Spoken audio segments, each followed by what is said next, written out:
2026 সালের মে মাসে পশ্চিমবঙ্গ বিধানসভা নির্বাচনে ভারতীয় জনতা পার্টি বিজেপির ঐতিহাসিক জয়ের পর বাংলাদেশের তৎকালীন প্রধানমন্ত্রী বর্তমানে ভারতে অবস্থানরত শেখ হাসিনা নতুন মুখ্যমন্ত্রী শুভেন্দু অধিকারীকে অভিনন্দন ও শুভেচ্ছা জানিয়েছেন।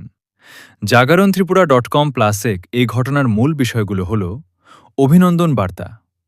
শেখ হাসিনা শুভেন্দু অধিকারীকে তাঁর এবং বাংলাদেশ আওয়ামী লীগের পক্ষ থেকে বিশেষভাবে অভিনন্দন জানিয়েছেন। প্রশংসা, তিনি শুভেন্দু অধিকারীর নেতৃত্বকে দৃঢ় ও জনমুখী বলে অভিহিত করেছেন।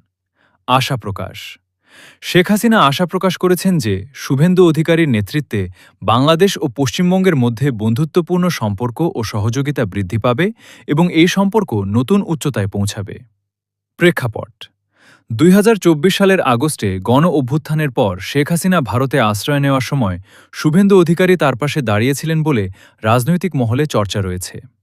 bengalinfo.com+4 এই ভিডিওতে শুভেন্দু অধিকারীর জয়ে শেখ হাসিনার অভিনন্দন বার্তা সম্পর্কে আরও জানতে পারবেন।